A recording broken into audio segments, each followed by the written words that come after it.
Hello student, welcome to my classroom. দেখো, আজকে আমরা ক্লাস 12-এর নতুন একটা চ্যাপ্টার শুরু করব, যেটা হলো তড়িৎ রসায়ন বা ইলেকট্রোকেমিস্ট্রি। অনেকেরই এই চ্যাপ্টারটা একটু কঠিন বলে মনে হয়, তবে আমি বলছি এই চ্যাপ্টারটা কিন্তু একদমই কঠিন নয়। তোমাদেরকে ভীষণ কম জিনিস মনে রাখতে হয়, আর চ্যাপ্টারটা একদমই ম্যাথামেটিক্যাল চ্যাপ্টার, বুঝেছো? তো হ্যাঁ, তবে একটা শর্ত, তবে একটা নয়, দুটো শর্ত আছে। মানে দুটো শর্ত তোমাকে ফলো করলে তোমাদের কিন্তু এই ব্যাপারটা অনেক সহজ মনে হবে। তো প্রথম শর্ত কি হচ্ছে?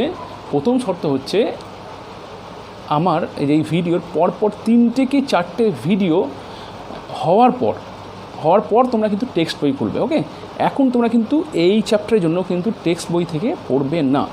3 কি 4টে ক্লাস বা কি 5টা ক্লাস হয়ে যাওয়ার পরে তোমরা কিন্তু টেক্সট বই ফলো করবে। ওকে, আমি টেক্সট বই পড়তে বারণ করছি না, টেক্সট বই পড়ে অবশ্যই তোমরা টেক্সট বই পড়বে। একটা কেন, দুটো 3টে, যটা পারো তটা পড়বে, কিন্তু প্রথম 4টে কি 5টা ক্লাস পরে তোমরা কিন্তু টেক্সট বই পড়তে শুরু করবে।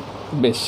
আর দ্বিতীয় শর্ত হচ্ছে যে আমি যেভাবে পড়াচ্ছি সেইভাবে কিন্তু স্টেপ বাই স্টেপ সেইভাবেই তোমাদেরকে পড়তে হবে, কিন্তু হ্যাপাসের হইতে পড়লে হবে না। ওকে, তো আমি অ্যাসিওর করছি এইভাবে পড়লে কিন্তু তোমাদের এই চ্যাপ্টারটা ভীষণ ভীষণ ভীষণ সহজ মনে হবে। ওকে, বেশ।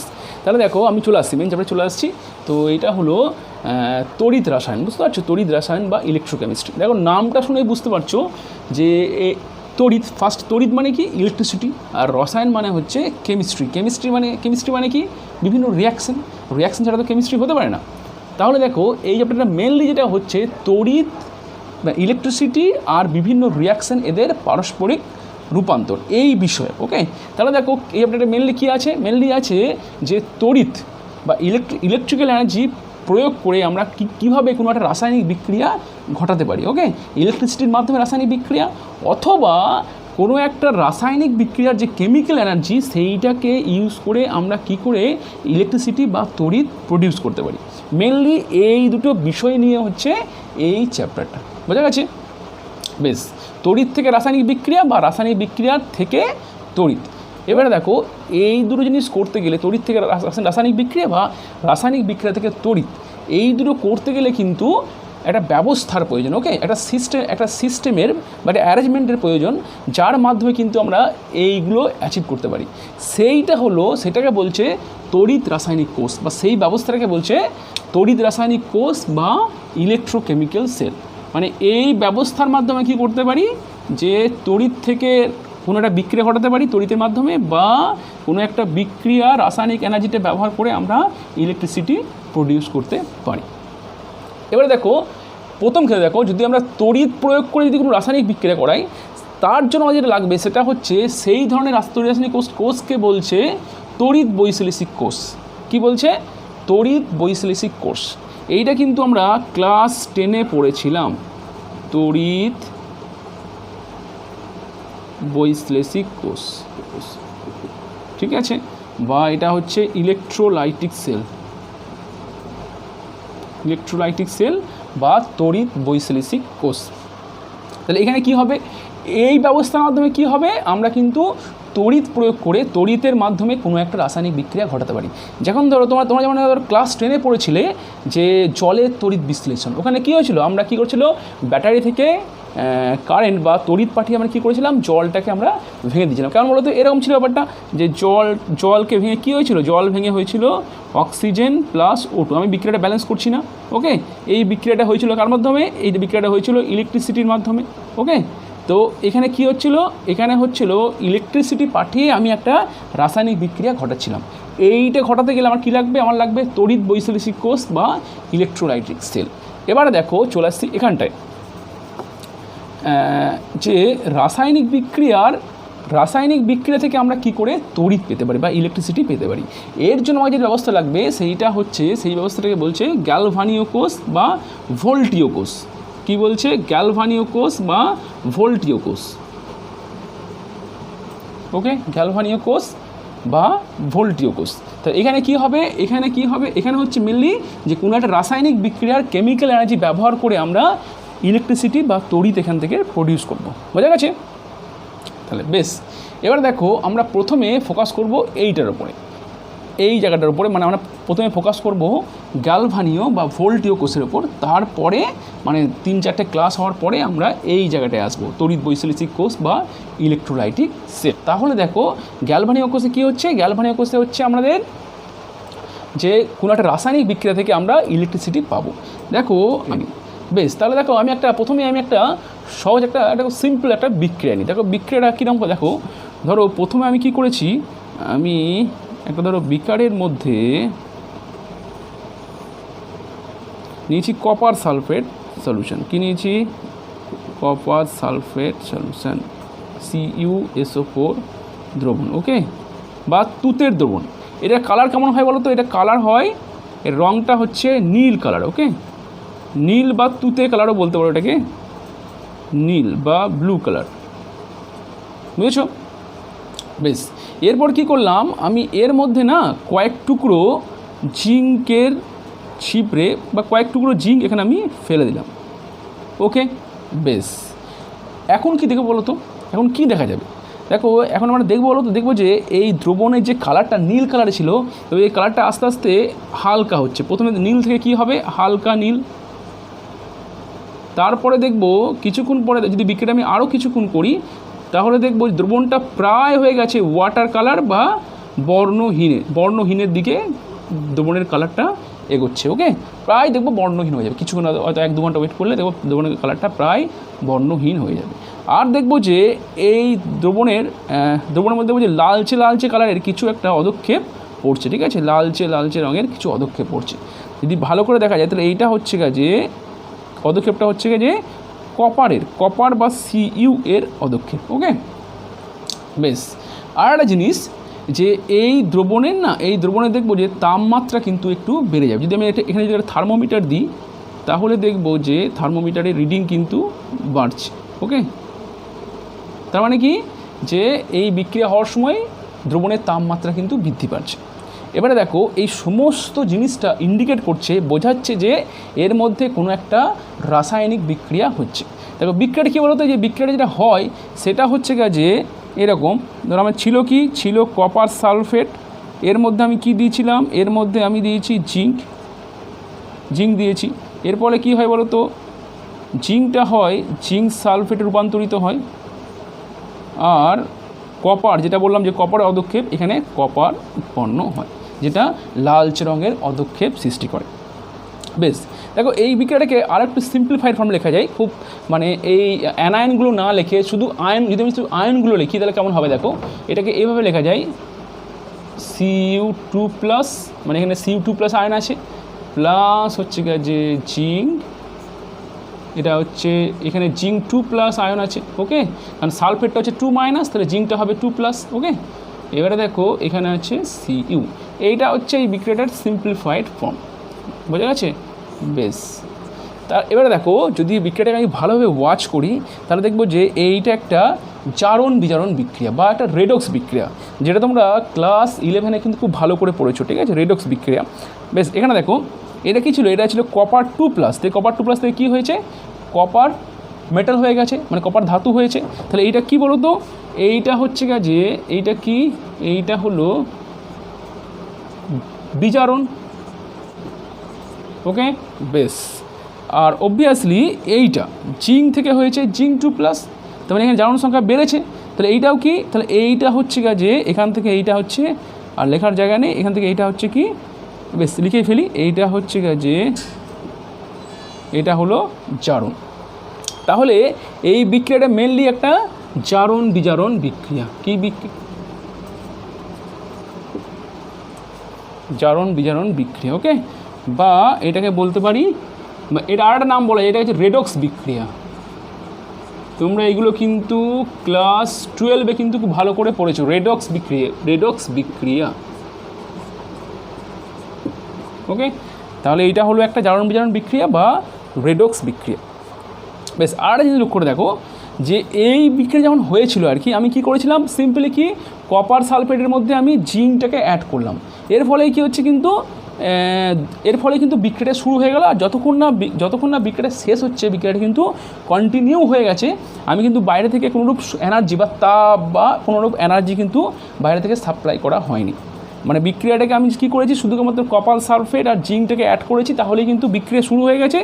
আর যতক্ষণ না বিক্রিয়াটা শেষ হয়েছে, বিক্রিয়াটা কিন্তু কন্টিনিউ হয়ে গেছে, বাইরে থেকে কিন্তু তাপ বা অন্য কোনো এনার্জি দেওয়ার কোনো প্রয়োজন হয়নি। দেখো এই ধরনের বিক্রিয়াকে বলছে স্বতঃস্ফূর্ত বিক্রিয়া। তোমরা কিন্তু যখন তোমরা ক্লাস 11-এ থার্মোডাইনামিক্স পড়েছো বা তাপ গতিবিদ্যা পড়েছো, তখন তোমরা পড়েছিলে এই টার্মটা স্বতঃস্ফূর্ত বিক্রিয়া। তাহলে এটাকে আমি বলতে পারি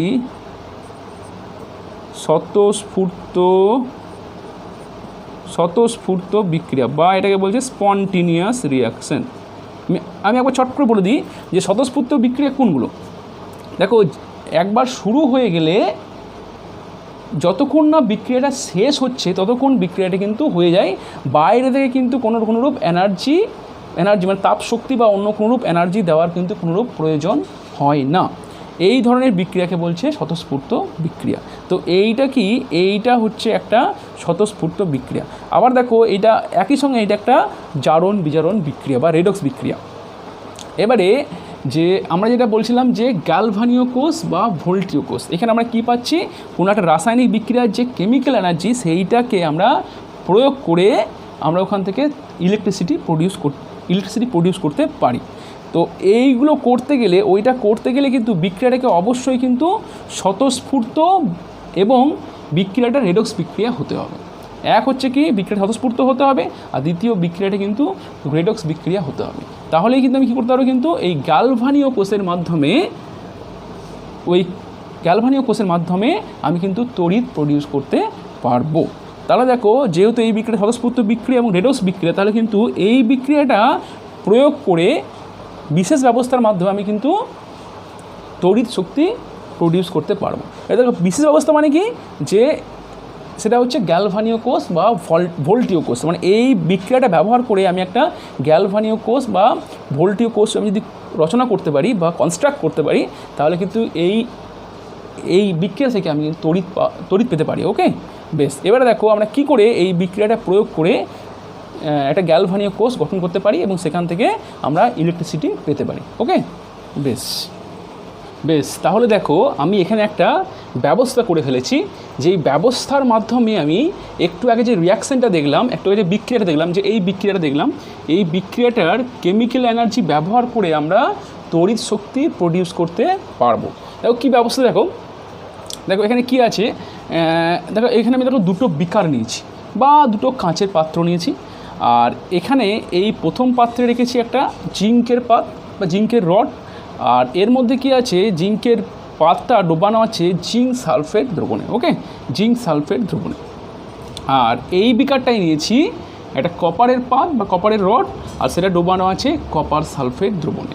আর কি করা আছে, এই দুটো রডকে তার দিয়ে যোগ করা আছে, আর এখানে আমি একটা অ্যামমিটার অথবা ভোল্টমিটার যোগ করে দিয়েছি, যাতে আমি এর মধ্যে তড়িৎ প্রবাহ হলে আমরা সেটা বুঝতে পারবো। আর দেখো এইটা একটা নতুন জিনিস। দেখো এইটা কী করেছে বলতো, এইটা একটা ইউ শেপের একটা মেটেরিয়ালস বা ইউ শেপের একটা জিনিস, যেটাকে বলছে লবণ সেতু। তো তোমরা এই মুহূর্তে জেনে রাখো, এইটা একটা কানেক্টর মানে এইটা কী করেছে, এই লবণ সেতুটা এই দুটো বিকারকে যোগ করেছে। দেখো আমরা কি জানি বলতো, যে কোনো একটা সার্কিট যদি কমপ্লিট না হয়, তাহলে আমরা সেখান থেকে কিন্তু ইলেকট্রিসিটি প্রডিউস করতে পারি না। ধরো এইটা একটা সার্কিট, এই একটা সার্কিট, আমি সার্কিটে এখানে কাটা আছে। আমি যদি এখানে আরও অনেক কিছু করি না কেন, যা কিছু করি না কেন, যদি সার্কিটটা এখানে কাটা থাকে, আমি কোনো মতেই কিন্তু ইলেকট্রিসিটি আমি কিন্তু প্রডিউস করতে পারবো না। যতক্ষণ না সার্কিটটা কমপ্লিট হচ্ছে ততক্ষণ কিন্তু কোনোরূপ ইলেকট্রিসিটি এর মধ্যে তৈরি হবে না। কারণ কী হয়েছে, ধরো যদি এই সল্ট ব্রিজ বা লবণ সেতুটা এখানে না থাকতো, তাহলে কী হতো বলো তো, যে এখানে সার্কিটটা কমপ্লিট হতো না, এই কানেকশানটা এখানে নষ্ট হয়ে যেত। ফলে কী হতো, আমি কোনো প্রকারেও কিন্তু এখান থেকে আমি তড়িৎ শক্তি পেতে পারতাম না। তো এখন জাস্ট মনে রাখো, এইটা একটা কানেক্টর যেটাকে বলছে লবণ সেতু। আর এইটা নিয়ে ডিটেলস আমি একটু পরে আসবো। ওকে, বেশ। এবার দেখো এখানে কি হয়, দেখো তো আমি একটু কি বললাম, যে এখানে কি হয়েছে, এই ব্যবস্থার মাধ্যমে আমি কী করছি, এই যে রিয়াকশনটার কেমিক্যাল এনার্জি আমি ব্যবহার করে তড়িৎ শক্তি প্রডিউস করব। এখন দেখো তোমাদের মনে হতে পারে যে স্যার এখানে কী ছিল বলো তো, এই রিয়াকশানে কী ছিল, এখানে ছিল কপার সালফেট দ্রবণ বা কপার আয়ন ছিল, তার সঙ্গে জিঙ্কের বিক্রিয়া হয়েছিল। মানে কি জিঙ্ক আর কপার সালফেট দ্রবণটার সংস্পর্শে ছিল, ঠিক আছে, কাছাকাছি ছিল, তবেই বিক্রিয়া হয়েছে। কিন্তু এখানে কি হয়েছে, এখানে জিঙ্ক আছে, এটা জিঙ্কের পাত, আর কপার সালফেট আছে এখানে, তো এদের মধ্যে তো কোনো কানেকশন নেই, তাহলে এদের মধ্যে বিক্রিয়া কী করে হবে? আশা করছি তোমাদের মনে এই প্রশ্নটা কিন্তু জাগছে যে কী করে এই জিঙ্কের পাতের সঙ্গে এই কপার সালফেট দ্রবণের বিক্রিয়া হবে। দেখো আমি এখানে বলেছিলাম যে এইটা একটা জারণ বিজারণ বা রেডক্স বিক্রিয়া। এর মানে কি, এই বিক্রিয়ার মাধ্যমে কী হয়, ইলেকট্রনের আদান প্রদান হয়। এখানে কী হচ্ছিল বলো তো, এখানে কী হচ্ছিল, জিঙ্ক থেকে ইলেকট্রন কোথায় আসছে, জিঙ্ক থেকে ইলেকট্রন আসছিল এখানটায়, ওকে, এখান থেকে দুটো ইলেকট্রন, জিঙ্ক থেকে দুটো ইলেকট্রন আসছিলো কপার আয়নে। এর ফলে কি হচ্ছে, কপার আয়নটা বিজারিত হয়ে উৎপন্ন করছিল কপার ধাতু, আর জিঙ্কটা কি হয়ে যাচ্ছিল, জিঙ্কটা তখন জারিত হয়ে উৎপন্ন করছিল জিঙ্ক আয়ন। তাহলে এইটা কি বলতো, এই রিয়াকশানে এই বিক্রিয়াটায় কী হচ্ছিল, ইলেকট্রনের আদান প্রদান হচ্ছিল। জিঙ্ক থেকে ইলেকট্রন যাচ্ছিল কপার আয়নে, এর ফলে কপার আয়নটা বিজারিত হচ্ছিল, আর এর ফলে কী হচ্ছে, জিঙ্ক আয়নটা জারিত হচ্ছিল। এখানেও দেখো সেম একই রকম জিনিস হয়। এখানে কি হয় বলো তো, দেখো জিঙ্কের পাতটা যেহেতু তার দিয়ে এখানে যুক্ত আছে, ফলে কি বলো তো, জিঙ্কের পাত যদি ইলেকট্রন পরিত্যাগ করে বা ইলেকট্রন ছাড়ে, তাহলে কি বলো তো, এই তার দিয়ে সেই ইলেকট্রনটা বাহিত হয়ে এখানে কিন্তু ওই কপার সালফেট দ্রবণের সংস্পর্শে আসতে পারে। তাহলে কি, যে এখানে যে ইলেকট্রনের আদান প্রদান হচ্ছিল, এখানেও কিন্তু এই ইলেকট্রনের আদান প্রদানটা সম্ভব। এর ফলেই কিন্তু এখানেও এই একই ধরনের বিক্রিয়া ঘটে। বেশ, সেটা আমি একটু পরে আসছি।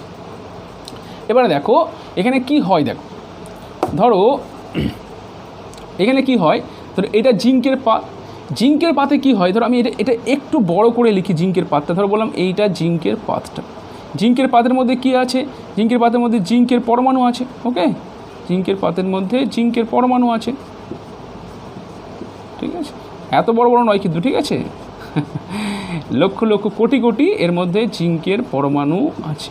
বেশ, জিঙ্কের পরমাণুগুলো করে দেখো, ধরো আমি একটা দিয়ে বোঝাচ্ছি, ধরো এইটা একটা জিঙ্কের পরমাণু, এ কী করে, এই দ্রবণের মধ্যে এর কী আছে, এর সংস্পর্শে কী আছে, এর সংস্পর্শে আছে জিঙ্ক সালফেট দ্রবণ আছে, এগুলো আছে জিঙ্ক সালফেট দ্রবণ। জিঙ্ক পরমাণুগুলো কী করছে, ধরো এ কী করে, এ দ্রবণের মধ্যে আসে, দ্রবণের মধ্যে কী রূপে আসে, দ্রবণের মধ্যে আসে জিঙ্ক 2+ আয়ন রূপে দ্রবণের মধ্যে আসে, ওকে।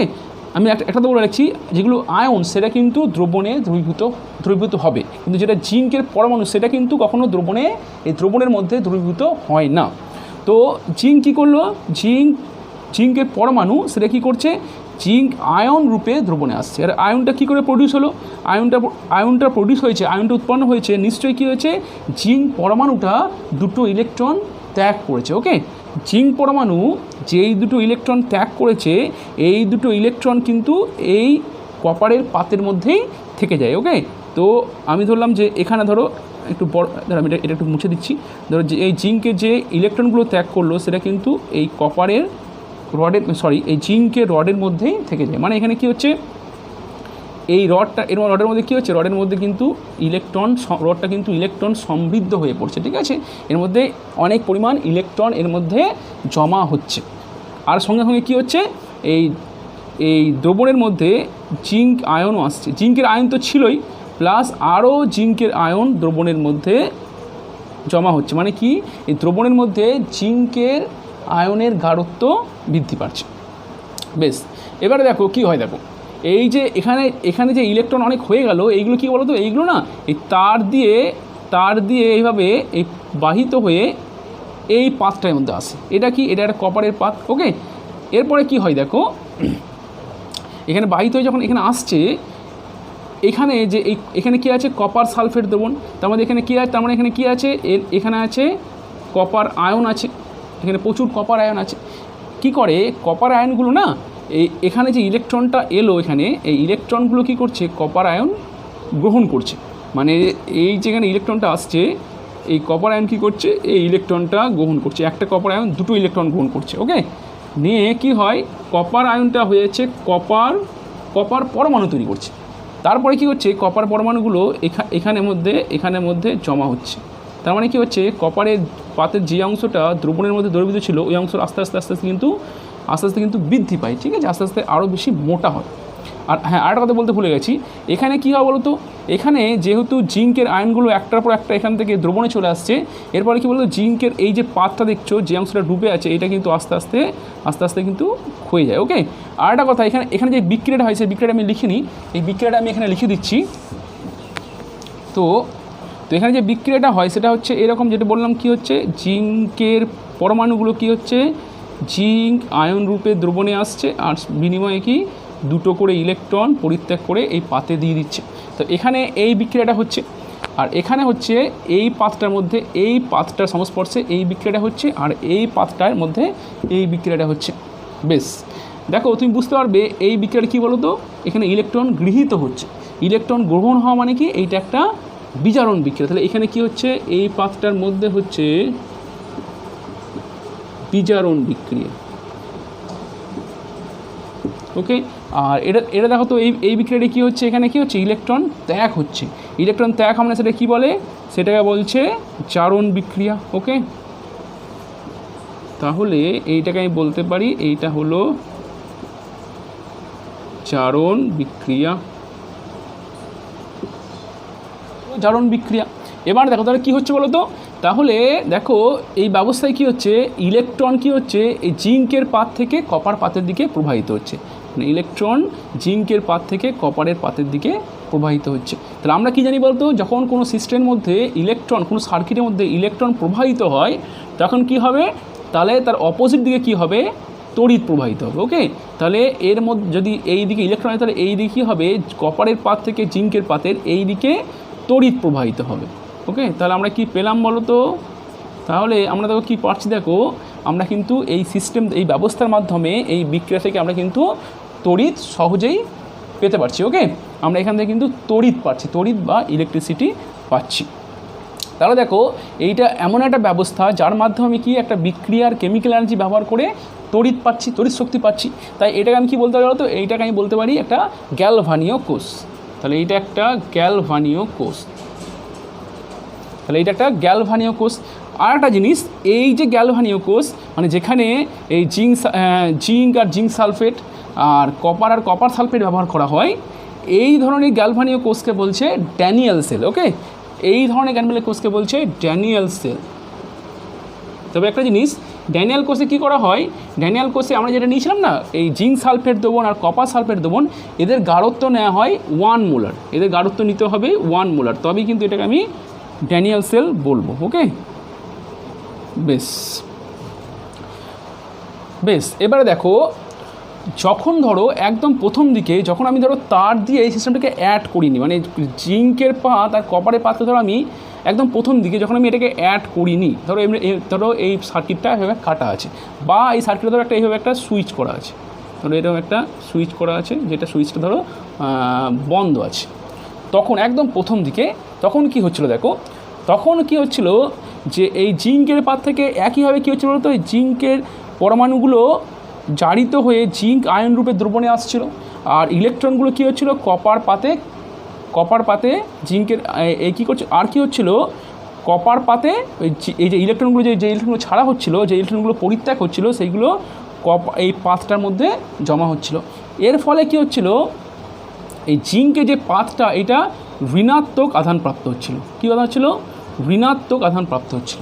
বেশ, এই আর দেখো এই কপার পাতে বা কপার রডে কী হচ্ছিল দেখো, এখানে কী হচ্ছিল, এই দ্রবণের মধ্যে যে কপার আয়নগুলো ছিল, এরা কি করছিল, এরা কিন্তু এই কপার আয়ন থেকে কিছু পরিমাণ ইলেকট্রন, মানে একটা কপার আয়ন দুটো করে ইলেকট্রন নিয়ে কপার ধাতুতে পরিণত হচ্ছিল।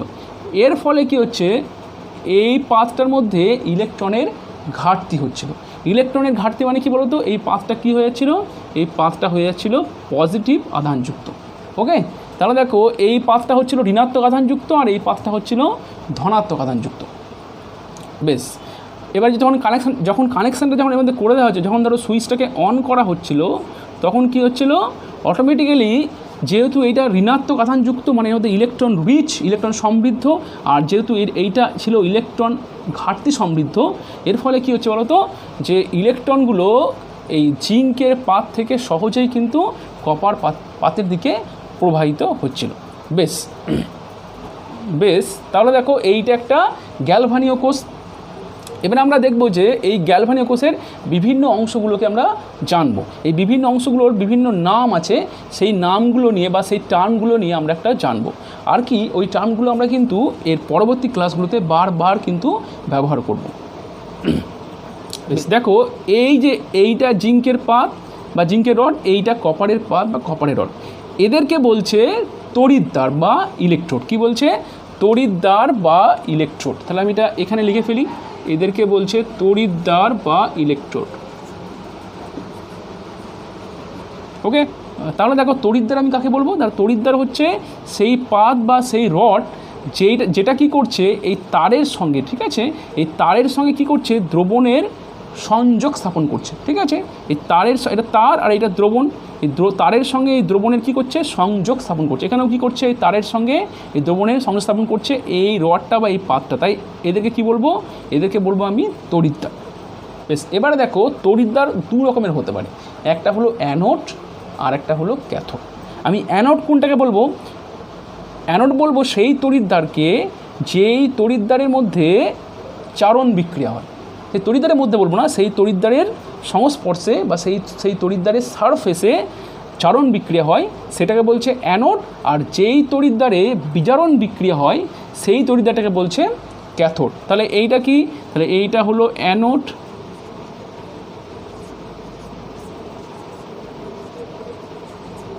ওকে, আর এইটা হলো কি? এইটা হলো ক্যাথোড। বোঝা গেছে? তাহলে তড়িৎদ্বার হলো দুই রকমের, একটা হচ্ছে অ্যানোড, একটা হচ্ছে ক্যাথোড। এবারে দেখো তোমরা এখানে একটু অবাক হয়ে যাবে, এখানে দেখো ক্যাথোডটা কী বলো তো? ক্যাথোডটা হয়েছে পজিটিভ আর অ্যানোডটা হয়েছে নেগেটিভ।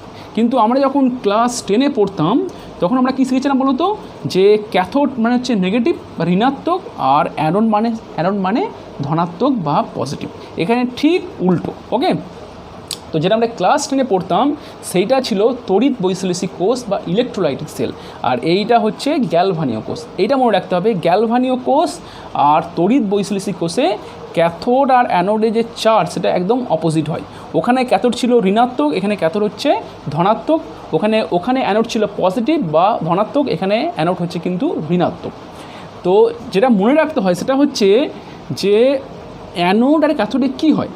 অ্যানোডে হয় জারণ বিক্রিয়া, যেটা এখানেও হয়, যেটা আমরা ক্লাস 10-এ পড়েছিলাম, ওখানেও কিন্তু অ্যানোডে জারণ বিক্রিয়া হচ্ছিল। আর ক্যাথোডে কি হয়? ক্যাথোডে হয় বিজারণ বিক্রিয়া। এইটা কিন্তু দুটো ক্ষেত্রেই একই। অ্যানোডে হবে জারণ বিক্রিয়া, মনে রাখবে, অ্যানোডে হবে জারণ বিক্রিয়া আর ক্যাথোডে হবে বিজারণ বিক্রিয়া। এইটা কিন্তু ওখানেও হচ্ছিল, এখানেও হয়, কিন্তু দুটো ক্ষেত্রে কিন্তু আধানটা কিন্তু অপোজিট হয়ে যায়। বোঝা গেছে? এটা কিন্তু মনে রাখবে যে গ্যালভানীয় কোষের ক্ষেত্রে ক্যাথোড কিন্তু পজিটিভ আর অ্যানোড হচ্ছে নেগেটিভ। বেশ, এবারে দেখো এই যে দ্রবণটাকে নিয়েছি, যে দ্রবণের মধ্যে বিভিন্ন আয়ন আছে, এক্ষেত্রে কি জিঙ্কের আয়ন আর এক্ষেত্রে আছে কপারের আয়ন।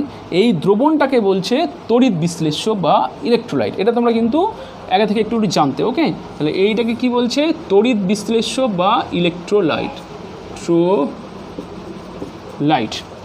তাহলে দেখো, তাহলে এইগুলো কি? এখানে জিঙ্ক সালফেট দ্রবণটা একটা তড়িৎ বিশ্লেষ্য, এখানে কপার সালফেট দ্রবণটা একটা তড়িৎ বিশ্লেষ্য।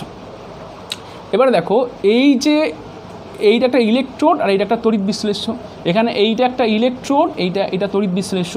এই যে ইলেকট্রোড আর তড়িৎ বিশ্লেষ্য এইটাকে মিলে বলছে একটা অর্ধকোষ। ঠিক আছে, কী বলছে? অর্ধকোষ। তাহলে দেখো এইটা মনে রাখবে, অর্ধকোষ বা হাফ সেল। কী বলছে? অর্ধকোষ, খুব ইম্পর্টেন্ট, অর্ধকোষ বা এটাকে বলছে হাফ সেল। তাহলে অর্ধকোষ মানে কি? অর্ধকোষ মানে হচ্ছে যে তড়িৎদ্বার আর হচ্ছে তড়িৎ বিশ্লেষ্য, তড়িৎদ্বার প্লাস তড়িৎ বিশ্লেষ্য।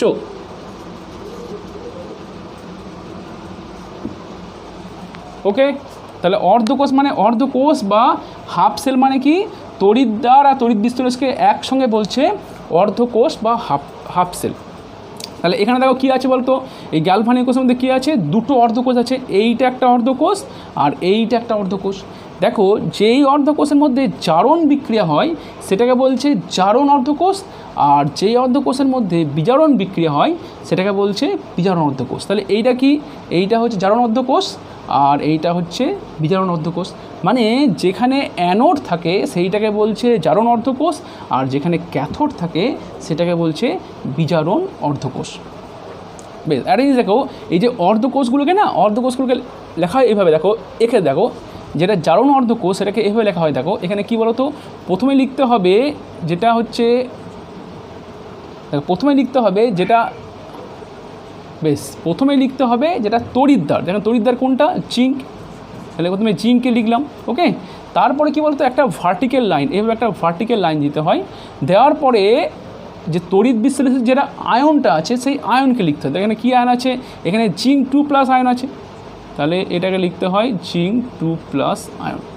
এবারে কি তুমি এটাকে এর ব্র্যাকেটের মধ্যে তোমাকে ফার্স্ট ব্র্যাকেটে তোমার দিতে হবে যে এই আয়নের গাঢ়ত্ব কত। তো যদি ধরো আয়নের গাঢ়ত্ব 1 মোলার হয় তাহলে তখন তুমি 1 মোলার লিখে দেবে, তোমাকে এখানে আয়নের গাঢ়ত্বটা লিখে ফেলতে হবে। তাহলে এই জিঙ্ক দিলাম, জিঙ্ক একটা ভার্টিক্যাল লাইন দিলাম বা একটা উলম্ব রেখা দিয়ে, তারপর আমি জিঙ্ক আয়ন লিখেছি, তার ফার্স্ট ব্র্যাকেট দিয়ে এখানে আমি এর গাঢ়ত্বটা লিখেছি। এইটা দিয়ে কী করা হয়, এইভাবে একটা অর্ধকোষকে প্রকাশ করা হয়। তাহলে এইটা মানে হচ্ছে এই অর্ধকোষটা। আর একইভাবে আমি এইটা কী লিখবো বলো তো, এইটাকে লিখবো এইভাবে লিখবো, দেখো এখানে কপার লিখলাম, মানে এই তড়িৎদ্বারটা লিখলাম, একটা কি ওটা উলম্ব রেখা দিলাম, তারপর কি করলাম, এই তড়িৎ বিশ্লেষণের মধ্যে কী আয়ন আছে, ধরো এখানে আয়ন আছে Cu2+ আয়ন, আর এর গাঢ়ত্ব যদি হয় 1 মোলার তাহলে আমি এখানে 1 মোলার লিখবো। যেরকম গাঢ়ত্ব যে গাঢ়ত্ব যা হবে আমি সেই গাঢ়ত্বটা এখানে লিখব। তাহলে এইটা দিয়ে আমি এই অর্ধকোষটা বোঝাচ্ছি। বেশ এখানে একটা কথা বলে রাখছি, অনেক সময় কিন্তু কী হয় বলতো, এই তড়িৎদ্বার আর অর্ধকোষ এটাকে একই অর্থে ব্যবহার করা হয়। তড়িৎদ্বার আর অর্ধকোষ এটাকে একই অর্থে ব্যবহার করা হয়। মানে তড়িৎদ্বার আমি তো বলি তড়িৎদ্বার বা অ্যানোড বলছি বা ক্যাথোড বলছি, তার মানে কি হচ্ছে যে আমি ওই অর্ধকোষটাকে বোঝাচ্ছি। ধরো আমি বললাম যে জিঙ্ক তড়িৎদ্বার, মানে আমি এই পুরো অর্ধকোষটাকে বোঝাচ্ছি। আমি এখানে বললাম যে কপার তড়িৎদ্বার, মানে আমি এখানে এই পুরো অর্ধকোষটাকে বোঝাচ্ছি। তো এরপরে অনেক সময় দেখবে যে আমি অর্ধকোষ না বলে শুধু বললাম যে তড়িৎদ্বার বা ইলেকট্রোড, তাহলেও কিন্তু আমি এই সমগ্র জিনিসটাকেও বোঝাচ্ছি। এটাই কিন্তু এখন প্রায় একই অর্থে ব্যবহার হয়। তড়িৎদ্বার মানেই সেটা অর্ধকোষ হিসাবে ব্যবহৃত হয়। বেশ, এবারে দেখো এই যে অর্ধকোষ, এখানে এই বিক্রিয়াটা হচ্ছে এই জারণ বিক্রিয়া, এটা কিন্তু আরেকটা নামে বলা হয়। এটাকে তুমি বলতে পারো যে অ্যানোড বিক্রিয়া বা অর্ধকোষ বিক্রিয়া বলতে পারো, যে জারণ অর্ধকোষ বিক্রিয়া বা অ্যানোড বিক্রিয়া। তাহলে তুমি এটাকে বলতে পারো, এই বিক্রিয়াটাকে বলতে পারো জারণ অর্ধকোষ বিক্রিয়া বা অ্যানোডের বিক্রিয়া। ঠিক আছে, ওকে। একইভাবে দেখো এটাকে আমি কী বলবো না, তো এইটাকে বলবো যে বিজারণ অর্ধকোষ বিক্রিয়া বা ক্যাথোড বিক্রিয়া।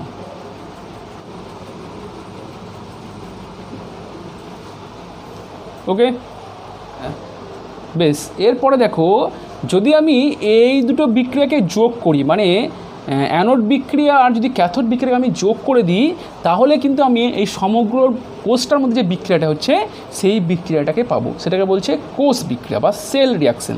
তাহলে দেখো আমি যদি এইদিকে যোগ করে দেখি কী হয়, দেখো এই দুটো যোগ করলে কেমন হয় বলো তো। দেখো আমি পরপর নামিয়ে যোগ করছি, দেখো এখানে বেশ। তাহলে দেখো আমি এইটা হলো জারণ বিক্রিয়া বা অ্যানোডের বিক্রিয়াটা, আর এটা হলো ক্যাথোডের বিক্রিয়াটা। তো এই দুটোকে আমি যোগ করে দিচ্ছি। যোগ করলে কী হবে, দেখো এই ইলেকট্রন আর এই দুটো ইলেকট্রন কেটে যাবে, এটা বাঁ দিকে আছে ডান দিকে আছে। বেশ, আশা করছি তোমরা এই ব্যাপারগুলো তোমরা কিন্তু ক্লাস 11-এ যখন তোমরা জারণ বিজারণ বিক্রিয়া পড়েছিলে, যেমন রেডক্স বিক্রিয়া পড়েছিলে, তখন তোমরা কিন্তু এইগুলো জানো। ওকে, আর একটা জিনিস দেখো, এক্ষেত্রে দেখো এই দুটো ক্ষেত্রে এখানেও দুটো ইলেকট্রন আছে, এখানেও দুটো ইলেকট্রন আছে, মানে দুটো ক্ষেত্রে ইলেকট্রন কিন্তু ম্যাচ করে গেছে। যদি ম্যাচ না করে তখন তোমাকে কী করতে হবে, উপযুক্ত সংখ্যা দিয়ে তোমাকে গুণ করে কিন্তু এই ইলেকট্রন সংখ্যাটাকে সমান করতে হবে, তারপরে তোমাকে কিন্তু যোগ করতে হবে, তবেই কিন্তু তুমি কোষ বিক্রিয়া পাবে। বেশ, তাহলে এখানে যেহেতু একই আছে আমি এটা কেটে ফেললাম। এবারে কী হবে দেখো, তাহলে এটা হচ্ছে জিঙ্ক কপার আয়ন থেকে, এটা হচ্ছে জিঙ্ক আয়ন প্লাস কপার। তাহলে এখানে যে বিক্রিয়াটা পেলাম এইটাকে বলছে কোষ বিক্রিয়া বা সেল রিয়াকশন।